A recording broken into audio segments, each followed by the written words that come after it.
This video is for educational purposes only. It does not constitute investment advice. Stock market investments carry risks. Viewers must conduct their own research. बिस्मिल्लाहिर्रहमानिर्रहीम। Standard capital securities scstrade.com।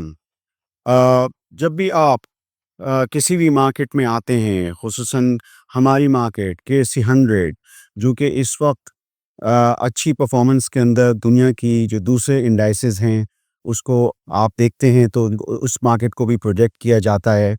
तो अच्छी बात है, कल मैं देख रहा था तो ये है कि दूसरे इंडाइसेस के साथ हमारा KSE 100 भी मौजूद था, खुशी हुई। तो इसमें यह है कि आप इस मार्केट के अंदर जब आते हैं तो आप कैपिटल ग्रोथ के अलावा आप स्टेबिलिटी यानी डिविडेंड यानी इस्तेहकाम और वो उसी सूरत में आ सकता है कि जब आपको तसलसल के साथ क्वार्टरों में हर सहमाही में आपको डिविडेंड मिल जाया करे, तो ये आप इसके लिए आते हैं। तो इसमें ये है कि बहुत सारी चीज़ें जो हैं वो हमारी मार्केट में मौजूद थी। मैं ETF पे बात कर रहा था, पिछले काफ़ी कमेंट्रीज़ में मैंने ETF पे एक्सचेंज ट्रेडेड फंड्स पे बात की है, और पाकिस्तान में भी अब ये चीज़ मौजूद है। और अभी हमने देखा कि महाना जो फंड था उसका जो यानी डिविडेंड एक्स हुआ ₹2.25। इसके अलावा एक और फंड JS मोमेंटम फंड जो है ETF, ये भी ₹1 डिविडेंड हुआ, वो भी एक्स हो गया। तो इस तरह की चीज़ें भी हमारी मार्केट में जो वो इन्वेस्टर्स सरमायाकार जो कि अपनी उसमें तसलसल प्रोटेक्शन यानी तहफ़्फ़ुज़ चाहते हैं अपने सरमाए में, तो उनके लिए ETF और उसका डिविडेंड जो है वो मौजूद है, तो उसको भी देखने की ज़रूरत है। हाँ, ये है कि इस बात को भी ज़हन में रखना चाहिए कि चूँकि ये एक्सचेंज ट्रेडेड फंड हैं, एक्सचेंज के साथ यानी इंडेक्स के साथ होते हैं, तो इसमें अप डाउन जो है वो इंडेक्स के हिसाब से वो भी होता है। अच्छा, इसमें ये कि डॉर्मेंसिटी रेट पे भी हम काफ़ी दफ़ा बात करते हैं, तो वो अपने net asset value, book value से नीचे ट्रेड होता हुआ नज़र आता है। जो हम बात करते हैं और फिर वो क्वार्टर के डिविडेंड्स, छमाही के डिविडेंड्स होते हैं। तो जो ETF है उनके भी नेट एसेट वैल्यू होती है, उनके भी बुक वैल्यू होती है। अगर ऐसा कोई आपको ETF मिले जो कि अपनी बुक वैल्यू से, अपनी नेट एसेट वैल्यू से नीचे ट्रेड कर रहा हो, डिस्काउंट पे ट्रेड कर रहा हो, तो आप ज़रूर जो है वो उसको लेके देख सकते हैं। और ये है कि उसकी आप तारीख़ यानी जो भी डिविडेंड हिस्ट्री है उसको भी आप लेके देख सकते हैं। तो ये मैंने सोचा कि इस पे मैं आपसे थोड़ी-सी और जो है वो गुफ्तगू कर लूँ। और ये है कि JS मोमेंटम ETF का भी जो है वो मैंने देखा कि वो एक्स हुआ हुआ है। तो ये है कि ये बहरहाल अच्छी चीज़ है जो हमारी मार्केट में दुनिया की दूसरी मार्केट्स के साथ-साथ ये इस चीज़ का जो है वो इज़ाफ़ा होता गया है। और बाज़ दूसरे भी इस वक्त एनर्जी चेन के हमारे यहाँ स्टॉक्स हैं, क्योंकि 30 जून की क्लोजिंग है और उसके बाद एक नया फ़िस्कल ईयर 26 जो है 26 शुरू हो जाएगा। तो ये क्लोजिंग जो है ये भी हम जानते हैं साल की एक प्रैक्टिस है कि म्यूचुअल फंड्स हों, इदारे हों, बैंक्स हों, वो चाहते हैं कि अच्छी क्लोजिंग हो, उनके रिटर्न्स जो हैं वो अच्छे दिखाएँ अपनी किताबों में।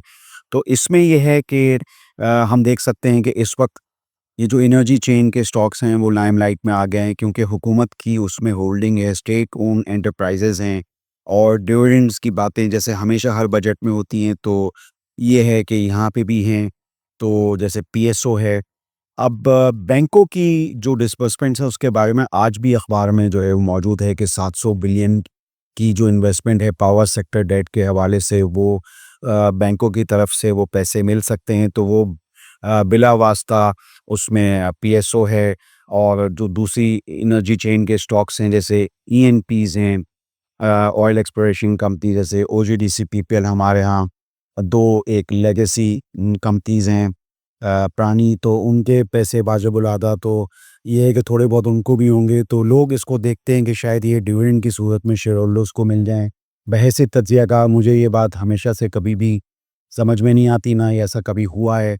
लेकिन ये है कि बहरहाल हो सकता है इस दफ़ा शायद हुकूमत जो है अपनी जो रेवेन्यूज़ के का जो एक FBI रेवेन्यूज़ का शॉर्टफॉल पूरा करने के लिए कोई ऐसी चीज़ करे। देखते हैं होता है क्या इस हवाले से। मैंने सोचा कि डिविडेंड के पॉइंट ऑफ व्यू से मैं OGDC PPL पे बात कर लूँ। और जैसे कि ये अभी जो डिसबर्समेंट हो सकती है बैंकों की तरफ से, तो उस हवाले से PSO में जो है वो उस हवाले से मैंने सोचा कि आपकी याद दहानी के लिए, आगाही के लिए पिछले कई यानी मैं अपने उसमें ये बात उसमें कर रहा था, तो मैंने सोचा कि आपकी याद दहानी के लिए मैं आपको बताऊँ। माही पे सवाल था एक, और माही पे मैंने काफ़ी गुफ्तगू पिछले 1.5 साल में की है, और जो भी डेवलपमेंट्स हुई हैं वो आपके गोश-ए-गुज़ार की हैं। और ये है कि अब माही जो है इसमें अभी तो फेयरली वैल्यूड है। जो भी इनकी ईपीएस आएगी अभी जून 2025 के जो नताइज आएँगे, जो हो सकता है जुलाई के आखिर में आएँ।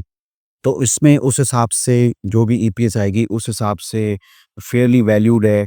लेकिन ये है कि जो आगे की जो डेवलपमेंट्स हैं 26, 27, 28 के जो कैश फ्लोज़ हैं, जो कि ये जो बहुत अच्छी डेवलपमेंट है वज़ीरिस्तान के स्पिन मॉम और शेवा से, जो कि अच्छे ज़खायर, तो ये हो सकता है कि ये जो कुएँ हैं, इनसे थोड़े से नताइज जो हैं, वो अच्छे रेवेन्यूज़ जो हैं, वो बन के सामने आएँ, और मारी को 55% के हिसाब से बहैसियत ऑपरेटर फ़ायदा हो उसमें।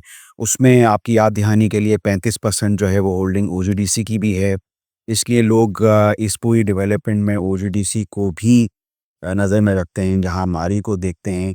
यही एक बहुत ही अहम चीज़ है, जो कि चूँकि ऑपरेशन साइड पे मारी के लिए है, तो यही बहुत अहम चीज़ है। मगर ये है कि पोर्टफोलियो के अंदर ये स्टॉक आगे आने वाले महीनों और सालों के लिए ये अच्छे हो सकते हैं। मारी और मैंने ओजीडीसी का इस हवाले से, पोर्टफोलियो के हवाले से, 2026 जो कि अब सामने खड़ा है, फ़िस्कल ईयर, और फिर 2027 आगे चल के, इस हवाले से मैंने सोचा कि आपके आपको आगाही दूँ।